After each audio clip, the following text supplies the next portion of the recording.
నమస్తే ఆయుష్మాన్ భవాకు స్వాగతం. సయాటికా అంటే ఏంటి? డిస్క్ సమస్యలకు సర్జరీ ఒకటే పరిష్కారమా? స్పాండిలైటిస్కు పరిష్కారం లేదా? సయాటికా సమస్యలకు హోమియోలో వైద్య విధానాలపైన ప్రముఖ హోమియో వైద్య నిపుణులు, బెస్ట్ డాక్టర్ అవార్డు గ్రహీత డాక్టర్ మధు వారణాసి గారు మనతో పాటు ఉన్నారు. సలహాలు సూచనలు ఇప్పుడు తెలుసుకుందాం. నమస్తే అండి వారణాసి గారు.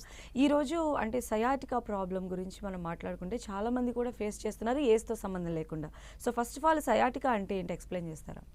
అంటే మీకు సయాటికా సమస్య అనేది మీకు ఈ మధ్యలో చాలా కామన్ ప్రాబ్లం అయిపోయింది. అంటే మెజారిటీ పేషెంట్స్ చాలామంది కూడా మనకు బ్యాక్ పెయిన్తో వచ్చినప్పుడు చాలామందికి సయాటికా సమస్యను డిటెక్ట్ చేస్తున్నారు. అంటే ప్రతి బ్యాక్ పెయిన్ సయాటికా సమస్య కాకపోవచ్చు, ఎందుకంటే అన్ని చోట్ల అదే ఉండదు కాబట్టి. డిస్క్ సమస్యల్లో మేజర్ పోర్షన్ ఆక్యుపై చేసేది సయాటికా సమస్య. సయాటికా అనేది పేషెంట్ కూడా చాలామందికి అవేర్నెస్ కూడా లేకపోవడం వల్ల ఆ సమస్యను కొంచెం నెగ్లెక్ట్ చేసిన తర్వాత సర్జరీ ఇంకా అవసరమో అనుకునే స్టేజ్లో మన దగ్గరికి వచ్చేవాళ్ళు చాలామంది ఉంటారు. మనకు మెజారిటీ 95% ఆఫ్ పేషెంట్స్ నా దగ్గరికి వచ్చిన వాళ్ళు సర్జరీ అడ్వైజ్ చేసిన తర్వాత వచ్చారు తప్ప డైరెక్ట్గా ఎవరు రాలేదు. అందువల్ల మీకు సయాటికా సమస్యను మనము తప్పనిసరిగా దానిపైన ఒక అవేర్నెస్ ఉండాలి, అవగాహన కూడా ఉండాలి మనకు. ఎందుకంటే మీకు సరైన అవగాహన లేకపోతే పేషెంట్ కూడా అర్థం చేసుకోలేడు ఏంటి ఈ ప్రాబ్లం అని చెప్పి. సయాటికా అనేది మన బాడీలో ఒక పెద్ద నెర్వ్ అనమాట. అది మీకు హిప్ జాయింట్ నుంచి L5S1 నుంచి కింది వరకు ఒకే నెర్వ్ ఉంటుంది, స్ట్రాంగ్ నెర్వ్. అది ఒక రకంగా బలంగా అనిపిస్తుంది ఆ నెర్వ్ కూడా మీకు. అంటే సింగిల్ నెర్వ్ అనమాట. ఆ సింగిల్ నెర్వ్లో వచ్చే సమస్యనే మనం సయాటికా సమస్య అంటాం. జనరల్గా L5 డిస్క్లో L5S1 మధ్యలో రెండు డిస్క్లు ఉంటాయి కదా, ఆ డిస్క్ మధ్య నుంచి ఈ నెర్వ్ పోతూ ఉంటుంది. ఈ నెర్వ్ కిందికి రేడియేట్ అవుతూ ఉంటుంది. అందువల్ల మీకు ఆ డిస్క్లో ఏ సమస్య వచ్చినా కూడా ఆటోమేటిక్గా మీకు సయాటికా సిమ్టమ్స్ ఎగ్జిబిట్ అవుతుంటాయి. అందువల్ల మీకు సయాటికా సమస్యను గుర్తుపట్టడం చాలా ఇంపార్టెంట్ మనకు. చాలామంది పేషెంట్స్కి ఏంటంటే బ్యాక్ పెయినే కదా ఏమవుతుందిలే అనుకునేది చాలా ఇదిగా ఉంటుంది. అందువల్ల ఎప్పుడైనా మీకు సయాటికా సమస్య ఉంది అని తెలిసినప్పుడు కామనెస్ట్ సిమ్టమ్సే చూసుకోవాలి మనం. మేజర్గా పేషెంట్ ఎక్కడ ఎగ్జిబిట్ చేస్తే మేనిఫెస్ట్ అవుతాయి, దాన్ని బట్టి మనం గుర్తుపట్టేయచ్చు. అవునండి. సో ఫస్ట్ కాల్ రాజు గారు ఉన్నారు హైదరాబాద్ నుంచి. రాజు గారు, హలో. హలో, నమస్తే మేడం. డాక్టర్ గారితో మాట్లాడండి, మీ సమస్య చెప్పండి. నమస్కారం డాక్టర్.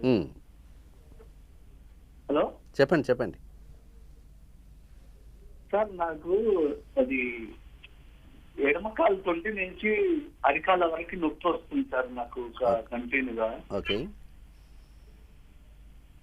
అది నాకు ఒక 4 months నుంచి అది పెయిన్ వస్తుంది కదా, కంటిన్యూగా వస్తున్నది. మీరేం జాబ్ చేస్తారు? నాది బిజినెస్ సార్, కూర్చోడమే ఉంటుంది. కూర్చోడమే ఉంటుంది సార్ నాకు ఎక్కువ. జనరల్గా మీరు చెప్పిన సమస్య సయాటికాలో కూడా కనిపిస్తుంటుంది. మీకు ఎక్కువగా ప్రొలాంగ్డ్ సిట్టింగ్ ఉన్నా, ఎక్కువసేపు నిలబడ్డా, ఎక్కువసేపు కూర్చున్నా, ఎక్కువసేపు డ్రైవింగ్ చేసినా కూడా ఈ సమస్యలు కనిపిస్తుంటాయి. సో తుంటి నుంచి ఫుట్ వరకు వస్తూ ఉంది అంటే మాత్రం అది సయాటికా సమస్య కావచ్చు. కాబట్టి మీరు ఒకసారి ఏం చేస్తారంటే ఆ సమస్య అవునా కాదని తెలుసుకోవడానికి ఒకసారి ఎక్స్రే లంబార్స్ పైన మీకు ఒక ఆర్థో డాక్టర్ని కన్సల్ట్ అయితే రాస్తాడు.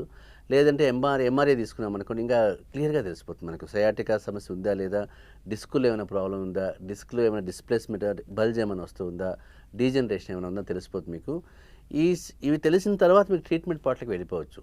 అయినప్పటికీ మీకు ఈ సమస్య ఉంది అనుకున్నప్పుడు మీరు మాత్రం ఎక్కువసేపు కూర్చోవడము, నిలబడడం కూడా తగ్గించాలి. 10 kg కంటే బరువు ఎక్కువ ఎత్తకుండా చూసుకోవాలి. టక్కన ముందుకు వంగడం కానీ, టక్కన వెనక్కి వంగడం కానీ చేయకూడదు. ఇలాంటి ప్రికాషన్స్ తప్పనిసరిగా చేయాలి. స్పీడ్ బ్రేకర్ దగ్గర చాలా కేర్ఫుల్గా డ్రైవ్ చేసుకోవాలి.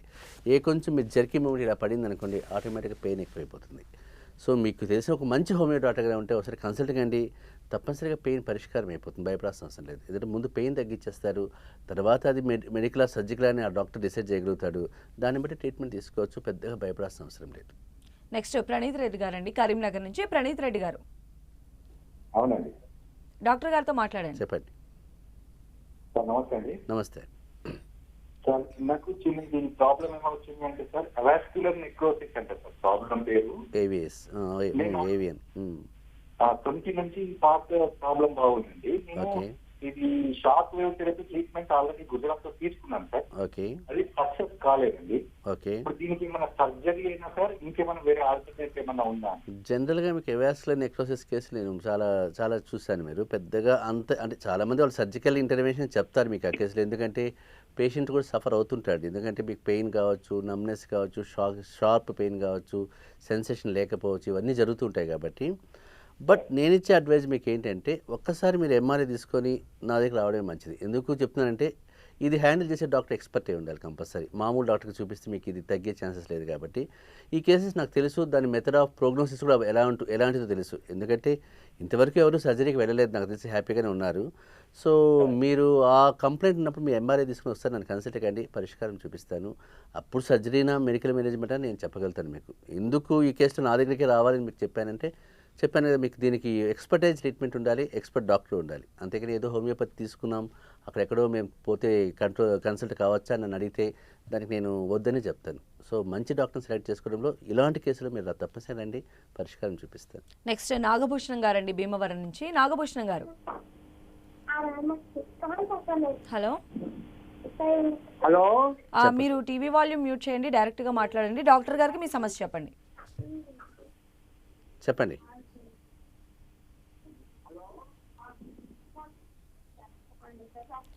సార్ నాగభూషణం గారు. నమస్కారం సార్, భీమవరం నాగభూషణం నా పేరు. చెప్పండి. సార్ నేను ఎక్కువ కూర్చొని వర్క్ చేయడం వల్ల మెడని బాగా పట్టేసింది సార్. ఓకే అది అటు ఇటు మెడ కలపలేకపోతున్నాను. ఓకే చాలా ఇబ్బందిగా ఉంది సార్. అది నాకు స్పాండిలైటిస్ అని అన్నారు కానీ నేను దానికోసం మెడిసిన్స్ ఉన్నాయో చెప్పండి సార్. స్పాండిలైటిస్ సమస్య మీకు చాలా పెద్దగా మీరు భయపడేంత సమస్య కాదండి. అది డిస్క్ స్పాజం కూడా డెవలప్ అయి ఉంటుంది మీకు, ఎందుకంటే మెడ తిప్పలేకపోతున్నారు కాబట్టి. ఒకసారి మీరు ఎంఆర్ఐ తీయించుకోండి, సర్వైకస్ పెయిన్, అలా అక్కడ ఏం ప్రాబ్లం ఉందో తెలుస్తుంది మనకు. బోన్స్లో ఏమైనా మార్పు, డిస్క్లో ఏమైనా ప్రాబ్లం వచ్చిందా, డిస్క్ బల్జ్ అయిందా, డిస్క్ ప్రొట్రూజన్ అయిందా కూడా తెలుస్తుంది మీకు.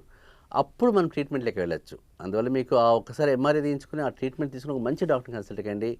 అది స్పాండిలైటిస్ సమస్య అయినా సరే, స్పాజమ్ అయినా సరే, డిస్క్ డీజనరేటివ్ డిజార్డర్ అయినా సరే మేనేజ్ చేయొచ్చు, భయపడాల్సిన అవసరం లేదు. ఎందుకంటే ఇవన్నీ రెగ్యులర్గా చూసే కేసులే కాబట్టి మీరు పెద్దగా దాని గురించి ఆలోచించాల్సిన అవసరం లేదు.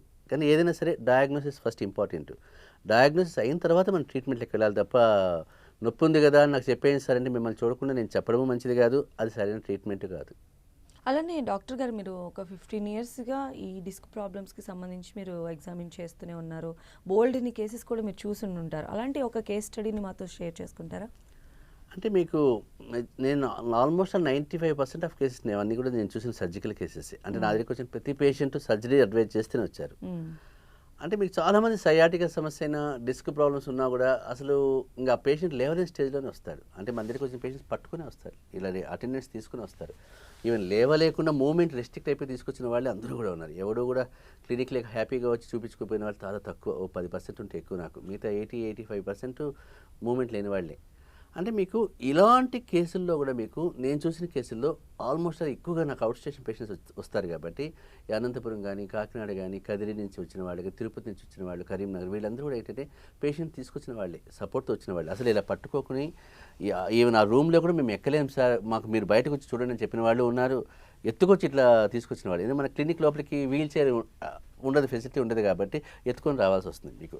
అంటే నేను చెప్పి ఇలాంటి కాంప్లికేటెడ్ కేసెస్ కూడా మనం హోమియోపతి హ్యాండిల్ చేసినప్పుడు అంత సీవియర్ పెయిన్ కూడా మీకు 1 మంత్లో తగ్గిన తర్వాత పేషెంట్ 2nd మంత్లో సింగిల్గానే వచ్చాడు చాలామంది. అంటే ఏ అటెండెన్స్ లేకుండా వచ్చి హ్యాపీగా చూపించుకొని వెళ్ళారు. ఇప్పుడు అదే మిరాకిల్స్ అంటే అది అద్భుతాలే తప్ప సైకలాజికల్ ట్రీట్మెంట్ ఏం కాదు అది. ఏదో అంత నొప్పి ఉండే పేషెంట్ సైకలాజికల్గా తగ్గింది, ఏదో నా వారణాసి చూస్తాను తగ్గిపోయింది అనుకోవడం తప్పది. అంటే మీకు ఇక్కడ నేను ఏం చెప్తున్నానంటే అంత సివియారిటీ ఉన్నా కూడా హోమియోపతి అలాంటి కేసులు నేను వేరే కేసులు చూశాను. నిజం చెప్పండి, నాది డిస్క్ ప్రాబ్లమ్స్లో నేను చూసిన కేసులు నా ప్రాక్టీస్లో చాలా ఎక్కువ చూశాను. నేను చూసే 4-5 కేసుల్లో, మేజర్ కేసుల్లో ఇది కూడా నాది మేజర్ కేసే, డిస్క్ సమస్యలు. సో ఇలాంటి పేషెంట్స్ అందరూ కూడా ఒక రకంగా వాళ్ళు దేవుడిలాగా చూస్తారు. ఎందుకంటే మేము ఇంత సఫర్ అయిన పేషెంట్, మాకు రేపు సర్జరీ అనగా వచ్చిన పేషెంట్స్ ఉన్నారు చాలామంది. రేపు సర్జరీ చేయించుకోవాలనుకున్న వాళ్ళు ఆ రోజు ఈవినింగ్ ఎవరో చెప్తే అక్కడి నుంచి డిశ్చార్జ్ అయిపోయి వచ్చిన వాళ్ళు ఉన్నారు. అంటే అలాంటి క్రైసిస్లో ఉన్న పేషెంట్స్ కూడా రికవర్ అయిపోయారు. ఇప్పుడు వాళ్ళు 10 years 12 years నుంచి హ్యాపీగా ఉన్నారు. ఎవరు కూడా మళ్ళీ సర్జరీకి వెళ్ళలేదు. జస్ట్ ఏదైనా ఫోన్ చేసినా కూడా మళ్ళీ కాస్త నొప్పిగా అనిపిస్తాం డాక్టర్ గారు, మళ్ళీ మిమ్మల్ని కలవాలి సార్ నేను అనేవాడే తప్ప మేము భరించలేకుండా ఉన్నాం సర్జరీకి వెళ్తామని చెప్పిన వాళ్ళు లేరు. అందువల్ల నాకు ఆ టైప్ ఆఫ్ పేషెంట్స్, మీకు ఆ కది నుంచి వచ్చిన పేషెంట్స్ అయితే దగ్గర ఒక పేషెంట్ ఫయాజ్ అని ఉంటాడు, అతను సేమ్ ఇదే కండిషన్ వచ్చాడు. ఒక 70 మందిని పంపించింటాడు కది నుంచి. నాకు సేమ్ టైప్ ఆఫ్ పేషెంట్స్ని, అదే బ్యాక్ పెయిన్ 70 మంది రికవర్ అయిపోయారు, ఎవడు తగ్గలేదు అనలేదు. ఓకే. కాబట్టి అంత కదిలికపోతే వారణాసి అంటే వాడికి బాగా అర్థమైపోతుంది, అంత ఇదిగా ఉంది. ఈవెన్ ఈ కాగజ్ నగర్ నుంచి వచ్చి మురళి అనే పేషెంట్ సేమ్ సర్జికల్ కేసు అతనిది కూడా. అతను కూడా సేమ్ ప్రాబ్లంతో సర్జరీ అని చెప్పిన తర్వాత మన దగ్గరికి వచ్చాడు. వాళ్ళు కూడా మీకు చాలా 100 మందినే పంపించారు. వాడు బుక్స్ ఎన్ని ఉంటాయి నా దగ్గర, అంటే అంత రిఫరెన్స్ అంత ఇచ్చారు. అంటే వాళ్ళు పంపిన కేసు అన్నీ కూడా సర్జికల్ కేసులే. మళ్ళీ వాళ్ళకి సర్జరీ బ్యాక్ పెయిన్ అంటే వాళ్ళు బ్లైండ్గా పంపించేస్తారు, వెళ్ళిపోండి అక్కడికి అని. అంటే మీకు అన్ని నెంబర్ ఆఫ్ కేసెస్ మనం చూసామంటే దానిపైన ఉన్న కమాండ్ ఎలా ఉంటుంది హోమియోపతి అని చెప్తున్నాను మీకు. అందువల్ల మీకు ఎప్పుడైనా సరే సర్జరీ అని అడ్వైజ్ చేశారు అంటే మాత్రం ఒక మంచి హోమియో డాక్టర్ను కాంటాక్ట్ కావాలి, అది ఇంపార్టెంట్. అండ్ మీరు చూసినటువంటి కేస్ స్టడీలో కూడా మాకు అర్థమైంది ఏంటంటే ఏదైనా ఒక ప్రాబ్లం వచ్చినప్పుడు కరెక్ట్ వైద్యం కనుక అందినట్లయితే ఎలాంటి పేషెంట్ అయినా కూడా త్వరగా recover. Selection of doctor important అంటారు. సో అయితే సయాటికా అంటే సాధారణ ఒక నడుము నొప్పిలాగా స్టార్ట్ అయ్యి కంప్లీట్ బెడ్ రిడన్ అయ్యే స్టేజ్ వరకు వస్తుంది కదా డాక్టర్ గారు. సో అలానే సర్వికల్ స్పాండిలైటిస్ని మనం ఎలా ఐడెంటిఫై చేయొచ్చు అంటారు? ఇప్పుడు సర్వైకల్ స్పాండిలైటిస్ అనేది కూడా మీకు కామన్ ప్రాబ్లమే. ఎందుకంటే మీకు చాలామంది మనం బయట పోతున్నప్పుడు నెక్ కాలర్ పెట్టుకొని ఉంటారు చాలామంది కూడా. సో ఇవన్నీ కూడా ఇప్పుడు ప్రజెంట్ జనరేషన్లో ప్రజెంట్ ఎన్విరాన్మెంట్లో మనకు చాలా ఎక్కువ కనిపిస్తుంది. అంటే మన లైఫ్ స్టైల్ మారింది కాబట్టి, అంటే మనం కూర్చునే పొజిషన్ కావచ్చు, సిట్టింగ్ పొజిషన్ కావచ్చు, మెడపైన ప్రెషర్ ఎక్కువ పడుతుంది. అంటే ప్రతి ప్రొఫెషన్లో కూడా ఈ కామన్ పోస్టర్స్ ఉంటాయి. సాఫ్ట్వేర్ కావచ్చు, డాక్టర్స్ కావచ్చు, సర్జన్స్ కావచ్చు, ఈవెన్ టీవీ ఇండస్ట్రీ కావచ్చు, అందరూ కూడా ఆల్మోస్ట్ ఇదే ప్రాబ్లమ్స్ సఫర్ అవుతుంటారు. ఈ మధ్య సెల్ ఫోన్స్ కూడా ఇంకా మీకు సెల్ ఫోన్ యూజ్ కూడా మనం ఎక్కువగా స్క్రీన్ వాడడం చాలా ఎక్కువ అయిపోతుంది కాబట్టి, అంటే హవర్స్ టు వాడుతున్నాం కాబట్టి మెడ ఇలా మూవ్మెంట్ ఇలా పెట్టి చూడడం వల్ల ఆటోమేటిక్ ప్రెజర్ ఉంటుంది. అది గంటల తరబడి చూస్తున్నారు. ఇప్పుడు పిల్లలు ఆన్లైన్ క్లాసెస్లో బట్ ప్రతి ఒక్కరూ మెడనొప్పితో సఫర్ అవుతున్నారు. అందువల్ల మీకు ఈ స్పాండిలైటిస్ కేసు కూడా మీకు ఎప్పుడు కూడా సింపుల్గా తీసేయకూడదు. ఎందుకంటే ఒకసారి కొన్ని కేసులు కాంప్లికేట్ అయిపోయి అసలు పడిపోయి లైఫ్ థ్రెట్ వచ్చే స్టేజ్ కూడా వచ్చేస్తుంది తెలియకుండా, అంటే ఆ కంపల్షన్ వల్ల మీకు. అందువల్ల మీకు స్పాండిలైటిస్ పేషెంట్స్ కూడా ఎప్పుడు కూడా మీకు గుర్తుపట్టుకోవాలి. అంటే మెడ నొప్పి వచ్చింది అనే దాన్ని నెగ్లెక్ట్ చేయకూడదు. ఎప్పుడైనా స్పాండిలైటిస్లో కామన్ సిమ్టమ్స్ ఒక 4-5 ఉంటాయి.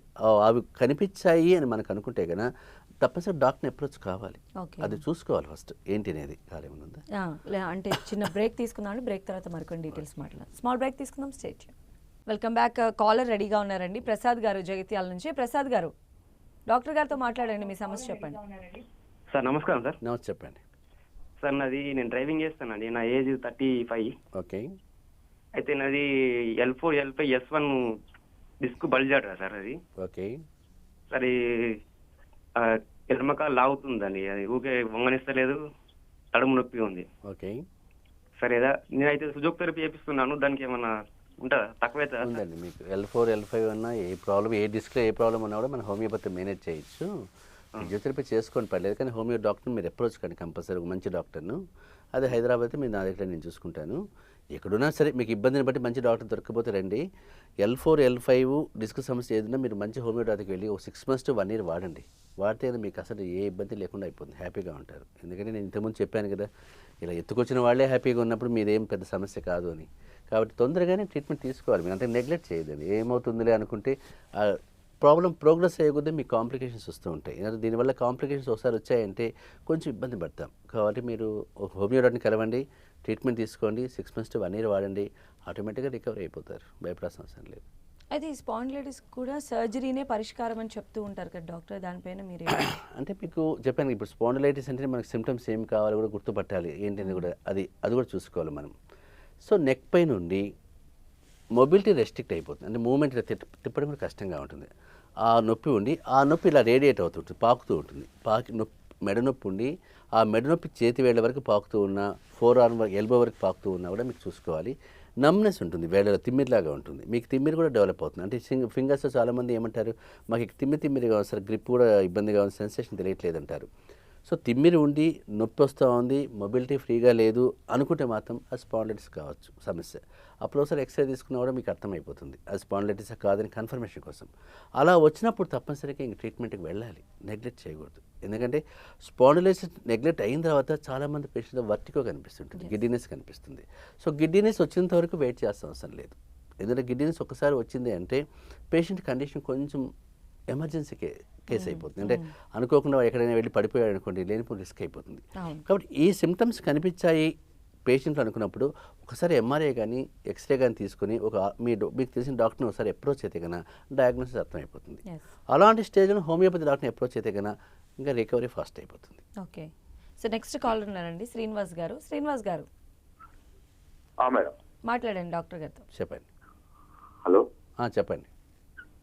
సార్, నాకు 5-6 ఇయర్స్ నుంచి మొత్తం నాకు మెడ బాగా పట్టేసినట్టు, కాళ్ళకి తిమ్మిర్లు ఎక్కినట్టు మొత్తం అంతా మెడ అంతా బాగా ఇబ్బందిగా ఉంటుందండి నాకు. మ్మ్. పెయిన్ కిల్లర్స్ అవి ఏమి వేసుకోలేదు కానీ అలాగే ఇబ్బంది పడుతున్నా కానీ బాగా మెడ అంతా వాడుతున్నట్టు సైడ్ అంతా మొత్తం బాగా 24 గంటలు లాగుతూ ఉంది మెడ అంతా నాకు. నేనేవి పెయిన్ కిల్లర్స్ ఏమి వేసుకోలేదు. కాకపోతే అలాగే ఇంకా ఇబ్బంది అలా ఉంటుంది. హాస్పిటల్ చిన్న చిన్న హాస్పిటల్ చూపించి తక్కువ అవ్వట్లేదు నాకు. పరిస్థితి ప్రాబ్లమ్స్ అర్థం కావట్లేదు. మరి అంత బాగా ఒక రైట్ సైడ్ మరి ఒకసారి ఎంఆర్ఐకి వెళ్ళొచ్చు కదా మీరు. ఒకసారి ఎంఆర్ఐ తీసుకుని అర్థమైపోతుంది కదా. ఎంఆర్ఐ సర్వైకల్ స్పైన్ అంటే రాస్తే కదా వాళ్ళు చూస్తారు. ఎంఆర్ఐ తీస్తే మీకు ఆ నెక్ ఎందుకు ప్రాబ్లం వస్తుంది, డిస్క్ ఏమైనా బల్జ్ ఉందా, డిస్క్లో గ్యాప్ ఏమైనా ఉందా, కంప్రెషన్ ఏమైనా అవుతా ఉందా, డిస్క్ ప్రొజెక్షన్ ఏమైనా అవుతుందా, అవన్నీ కూడా తెలిసిపోతాయి మీకు. అలా తెలిసినప్పుడు దాన్ని బట్టి మనం ట్రీట్మెంట్కి వెళ్ళాలి. ఎందుకు వేసుకోలేస్తాను నేను ఏమీ వాడట్లేస్తాను గమ్మున ఇంట్లో కూర్చోవడం కూడా తప్పే కదా. ఎందుకంటే ఆ సొల్యూషన్ కనుక్కోకుండా మనం దాన్ని ప్రోగ్రెస్ చేసుకుని ఉండడం వల్ల మీకు వచ్చే ప్రాఫిట్ ఏమీ లేదు కదా. కాబట్టి మీరు ఏం చేయాలంటే ఫస్ట్ ఎంఆర్ఐకి వెళ్ళండి. ఆ డిస్క్లో ఏమైనా ప్రాబ్లం ఉందా కానీ చూసుకోండి. లేదా అక్కడ ఏమైనా ట్యూమర్స్ లాంటివి ఏమైనా డెవలప్ అవుతున్నాయా అవి కూడా మీరు తిమ్మిరి అంటున్నారు. మీరు తిమ్మిరి అంటే ఎప్పుడు వస్తుంది మీకు? డిస్క్ బల్జ్ కావచ్చు, కంప్రెషన్ కావచ్చు, డిస్క్లో ఏమైనా ట్యూమర్స్ లాంటివి ఏమైనా ఉన్నాయో చూసుకోవచ్చు, డిస్క్ స్పేస్ ఏమైనా తగ్గిపోయిందా అవన్నీ కూడా గమనించాలి మనం. ఆ ప్రికాషన్స్ ఆ రూట్ కాజ్ ఏంటో మనం కన్ఫర్మ్ చేసుకొని మీరు ట్రీట్మెంట్కి వెళ్ళామనుకోండి ఆటోమేటిక్గా రెస్పాండ్ అయిపోతారు. భయపడాల్సిన అవసరం లేదు. ఎందుకంటే అది ఎలాంటి కేసు అయినా హ్యాండిల్ చేయగలుగుతారు. పెద్దగా మనం భయపడేది ఏముండదు మీకు. కానీ ఒక్కసారి మీరు వెళ్ళండి. వెళ్ళిన తర్వాత ఆ రిపోర్ట్ డాక్టర్కి చూపించండి. అతను ఏమంటాడో కనుక్కోండి. లేదు వాళ్ళు అది సర్జరీనా ఇట్లా ఏమంటే ఒకసారి పంపించండి, నేను చూస్తాను ఒకసారి వీడియో కన్సల్టేషన్లో. దాన్ని బట్టి ట్రీట్మెంట్కి ప్లాన్ చేసుకోవచ్చు. మీరు పెద్దగా భయపడాల్సిన అవసరం లేదు. అండ్ అలానే అసలు ఇలాంటి కేసెస్లో పెయిన్ మేనేజ్మెంట్ కూడా చాలా ఇంపార్టెంట్ కదండి. మరి ఏం చెప్తారు? అంటే హోమియో ఎంతవరకు దీన్ని సపోర్ట్ చేస్తుందంటారు బాగా సివియర్ పెయిన్ ఉన్నప్పుడు? చాలా మందికి తెలియని విషయం ఏంటంటే పెయిన్స్ అంటేనే ఏ కాంబిఫ్లామో, బ్రూఫినో, హైఫనాకో వేసుకోవాలి తప్ప హోమియోపతిలో ఏమి ఉంటాయి అనుకుంటారు. ఎందుకంటే ఇంత చిన్న పిల్స్ అవేం పని చేస్తాయిలేండి అని. బట్ మీకు ఇంతకుముందు చెప్పాను కదా, అంత సివియర్ పెయిన్తో ఎత్తుకొచ్చిన పేషెంట్ 1 monthలో రికవర్ అయిపోతున్నాడంటే అలాంటి ఒక కేసు కాదు కదా, థౌజండ్స్ ఆఫ్ కేసెస్ చూశాను నేను. సో ఆ 1000 మందికి సైకలాజికల్ ఫీలింగ్ ఏం కాదు కదా, ఏదో డాక్టర్ తాకాడు పోయింది అనుకోవడం కాదు, మిరాకిల్ కాదు, మంత్రము కాదు కదా. కాబట్టి మీకు ఏంటంటే పెయిన్ మేనేజ్మెంట్ హోమియోపతి చాలా బ్రహ్మాండంగా పనిచేస్తుంది. కానీ ఇక్కడ మీకు ఏంటంటే మిగతా సిస్టమ్స్లో ఏంటి, మీకు పెయిన్ అంటేనే ఓకే మీరు ఫ్లెక్సాన్ వేసుకోండి, హైఫనాక్ వేసుకోండి, $0 వేసుకొని చెప్పేస్తారు, ప్రాబ్లం లేదు. అంటే ఏ డాక్టర్ అయినా ఆల్మోస్ట్ అదే ప్రిస్క్రిప్షన్ ఉంటుంది అలోపతి మామూలుగా వెళ్తే కన్నా. బట్ ఇక్కడ హోమియోపతి విషయానికి వస్తే మీకు పెయిన్ అంటే 1000 డ్రగ్స్ కనిపిస్తాయి. ఆ 1000 డ్రగ్స్లో ఒకటే గుర్తుపట్టాలి మనం. ఆ ఒకటి గుర్తుపట్టాలంటే ఆ డాక్టర్కి ఉన్న కమాండ్ ఇంపార్టెంట్. అందువల్ల మీకు ఆ డాక్టర్కి ఉన్న కమాండ్ బట్టి ఆ 1000లో ఒకటి సూటబుల్ డ్రగ్స్ మన పేషెంట్కి ఇచ్చామనుకోండి పెయిన్ ½ an hourలో రిలీఫ్ వస్తుంది.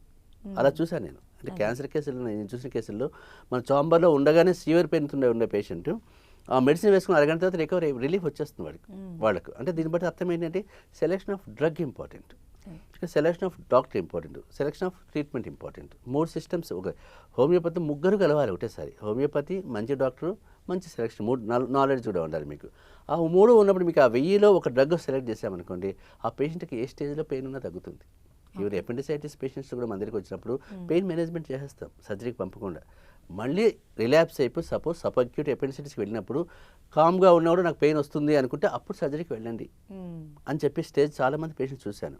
కానీ ముందే వాళ్ళకి అడ్వైజ్ చేస్తాం, ఏదో వాళ్ళు ఏదో బయట తిరిగే వాళ్ళు ఉంటారు కాబట్టి మెంటల్ టెన్షన్ పెట్టుకోవడం ఎందుకు, చేసుకోండి అంటాం అంతే, అంతకంటే ఏం లేదు. ఓకే, నెక్స్ట్ శైలజ్ గారు ఉన్నారండి ఖమ్మం నుంచి. శైలజ్ గారు మేడం నమస్తే మేడం. మాట్లాడండి డాక్టర్ గారితో. సార్ నమస్తే సార్. నమస్తే అండి. సార్ మా వారికి ఈ తొడకాలు కింద నుంచి బాగా పెయిన్ వస్తుంది సార్. ఓకే, అది సయాటికా అని చెప్పారు సార్. నిన్ననే ఎంఆర్ఐ తీసుకున్నారు సార్. ఓకే, ఈ ఎల్పై దగ్గర అంతా లోనికి ఒత్తుకుపోయిందని చెప్పారు సార్. పెయిన్ బాగా వస్తుంది. ఓకే, అది ట్రీట్మెంట్ ఏం ఆపరేషన్ ఏమైనా చేయించుకోమంటారా? ఆపరేషన్కి వెళ్ళే ముందు ఒకసారి కన్సల్ట్ అయితే మంచిదండి. ఎందుకంటే నేను చూసిన కేసులను కూడా సర్జరీ చెప్పిన తర్వాత వచ్చిన వాళ్ళే కాబట్టి ఎవరికి సర్జరీ వెళ్ళేంత అవసరం రాలేదు నాకు తెలిసి. బట్ ఇక్కడ మీ వారు ఒకసారి ఎంఆర్ఐ మనం ఒకసారి చూస్తే అర్థమవుతుంది కేసు ఏంటి అనేది. బట్ ఏదైనా కూడా కొన్ని రోజులు ఆగేసేసి ట్రీట్మెంట్ స్టార్ట్ చేయండి. హోమియోపతి ట్రీట్మెంట్ రిలీఫ్ వస్తుంది ఆటోమేటిక్గా. రిలీఫ్ రాకపోతే అప్పుడు ఆలోచిద్దాం, తొందర ఏం లేదు కదా. ఎందుకంటే ఈరోజు చేసుకోకపోతే రేపు ఏమి అయిపోయేది ఏం కాదు, సయాటికాలు పెయిన్ ఒకటే ఉంటుంది.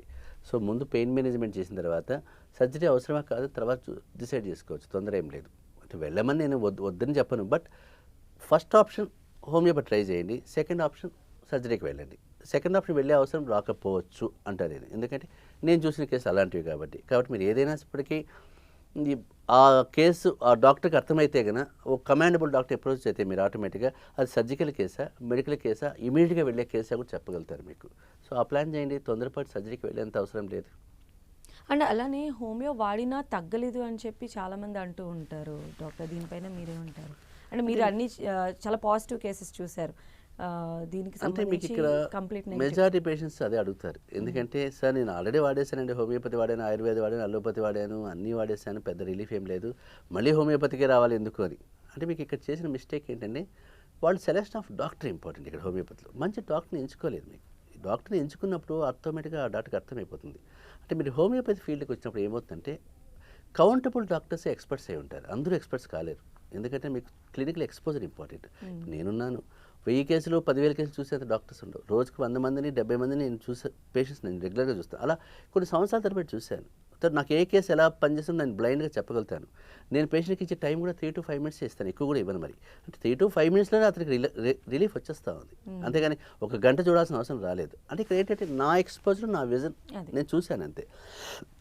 దీనివల్ల మీకు ఏంటంటే చాలామంది ఏం చేస్తారు, హోమియోపతి అంటే ఎక్కడో అక్కడ ఇస్తుంటే వెళ్ళాము సార్, టెంపుల్కి వెళ్ళాము, ఏదో మామూలు డాక్టర్ని చూసాము. ప్లస్ వీళ్ళు పోయి హాస్పిటల్స్కి ఎప్పుడు కూడా అంటే ఒక ఫ్యామిలీ డాక్టర్ అప్రోచ్ ఉండకపోవచ్చు. ఏదైనా మీరు నా దగ్గరికి వచ్చారు, నా దగ్గరే మీరు ఒక 6 months to 1 year ఉంటే మీ బాడీ ఏంటో నాకు అర్థమవుతుంది, మీ కాన్స్టిట్యూషన్ అర్థమవుతుంది. అంతేగాని నేను వెళ్ళిన తర్వాత మళ్ళీ ఇంకో 1 month తర్వాత ఇంకో డాక్టర్ వచ్చాడు అనుకోండి, ఆ డాక్టర్కి ఏం అర్థం కాదు, మళ్ళీ ఫస్ట్ నుంచి స్టార్ట్ చేస్తారు.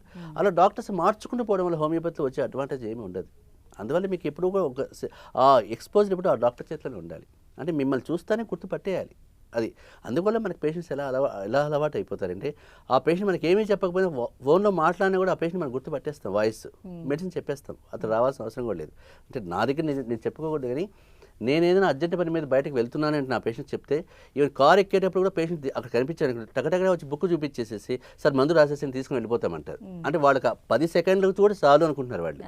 ఎవడు కూడా అట్లా అంత డబ్బు ఇచ్చేవాడు 10 seconds కోసం వాడు కార్ దగ్గర అతను వచ్చేసి మీరు రాసేయండి సార్ మేము చూసుకుంటామని చెప్పేసి తీసుకెళ్ళిపోయాడు. చాలా వందల మంది చూసాను నేను. అందువల్ల నాకంటే పేషెంట్ కూడా నమ్మకం అది ఆ ట్రీట్మెంట్ పార్ట్ మీద. అలాంటి డాక్టర్ మీరు అప్రోచ్ అయినప్పుడు ఆటోమేటిక్గా మీకు భయపడాల్సిన అవసరం రాదు దేనికి కూడా. Right, thank you so much అండి వారణాసి గారు. ఇది ఇవాళ ఆయుష్మాన్ భవ. నెక్స్ట్ న్యూస్ అప్డేట్స్ ప్రసారం అవుతాయి, చూస్తూనే ఉండండి 10 TV, జనం కోసం నిజం కోసం.